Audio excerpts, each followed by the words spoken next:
In life, there are times to slow down, to see things with a new eye, to appreciate what we may have never noticed before. Sometimes we choose to slow down. At other moments, we have little choice.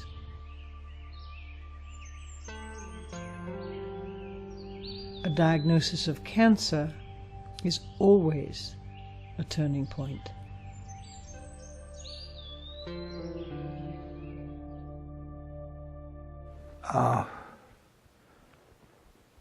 I felt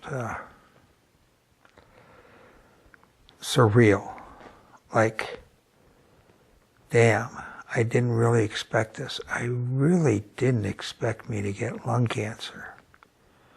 I had been having some problems for a while. And so the doctor came into the office and I was sitting there and he said, I have good news for you. I think we found out what's going on. The bad news is it's cancer. And at that point, the whole world started to spin. And it showed a tumor in my brain that was the size of a golf ball. And I was very, very hungry and distressful because at that time I also had no words. I could not speak at all. My doctor told me I was terminal, and so I fired him. And I just said I have to find somebody else. He told me he couldn't help me anymore. And he really tried, but he just said he didn't know what else to do for me. One of the first thoughts that popped into my head was, my grandfather died of cancer. Am I going to die? Harmony Hill is a place of healing, a place of connecting, a place of nurturing, and a place of story. For more than 25 years, Harmony Hill has touched countless lives. And those lives have touched countless others. It's a sanctuary where people whose lives are touched by cancer can go to find physical, emotional, and spiritual healing.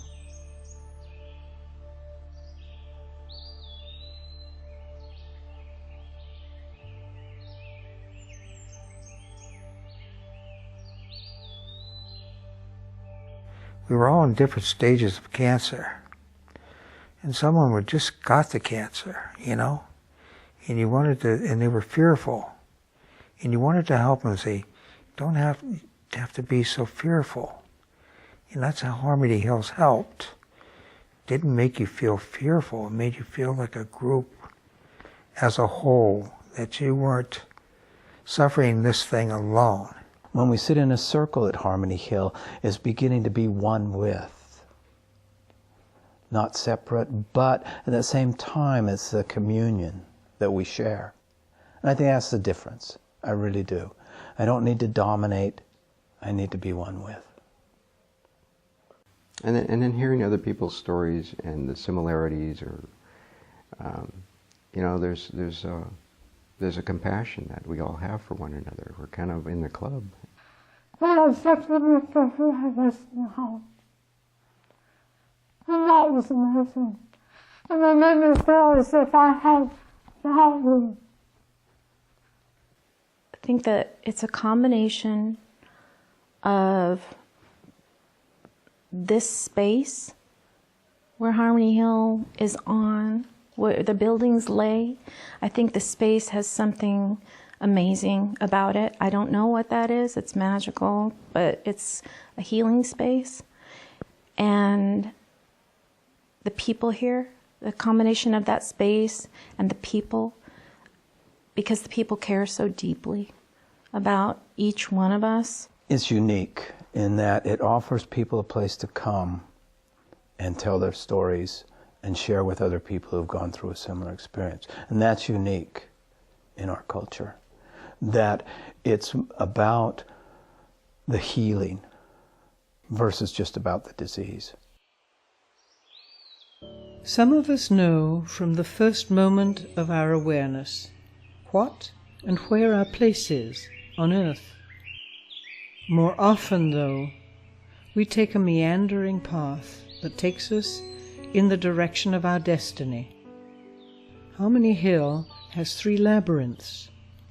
They are powerful metaphors for life's winding path.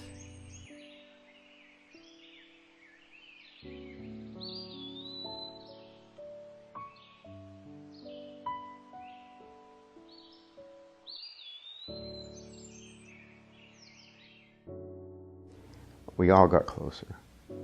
We all got to, and I felt the love, and I was able to understand that I returned the love, and in the end, it's a wonderful thing. And I remember looking out the window at one point, laying in the hospital bed, and there were raindrops that were glistening in the sunlight.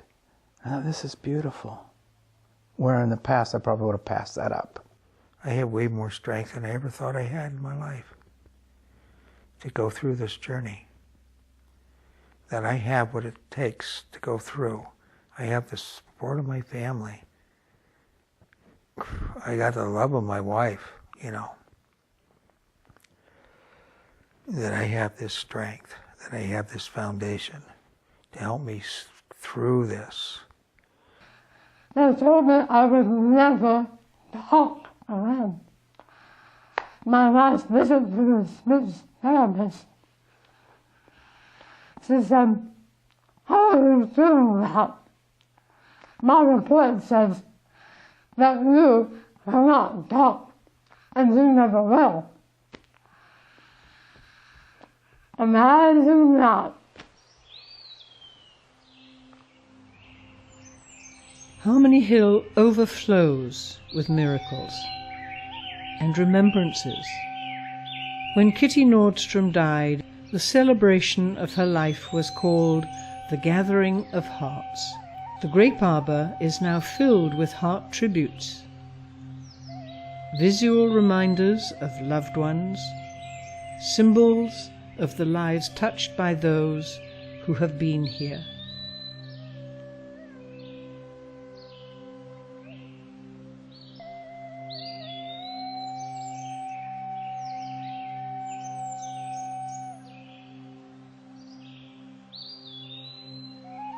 A lot of times there's a white elephant that sits in the group, and that white elephant is death, and people don't want to talk about that. But when it comes down to that, it's the point that says, we don't know what's going to happen, but life has been really good, and we'll take that same embracing of life to embrace death whenever it comes. Things happen to you in life, and you have to accept them, and you have to deal with them. You know, that's how you live your life. It's how you deal with these things. It's how you live. And the better you can deal with them, the better you can live your life. I've learned a tremendous amount that I wouldn't have learned this early in life. I've been able to teach my daughter a lot that she would never have learned. My husband and I have a relationship that's on a deeper level than where we'd be right now. And I've certainly, I find those to be gifts. There's more to life than just your job and making money. It's about living life and loving who you're with and who loves you. Probably up until this past year to realize that I'm never going to be exactly where I was. But thanks to being here at Harmony Hill, I do believe I will do the very best I can. I will do the best I can with what I have to work with. When there is no turning back, then we should concern ourselves with the best way of going forward.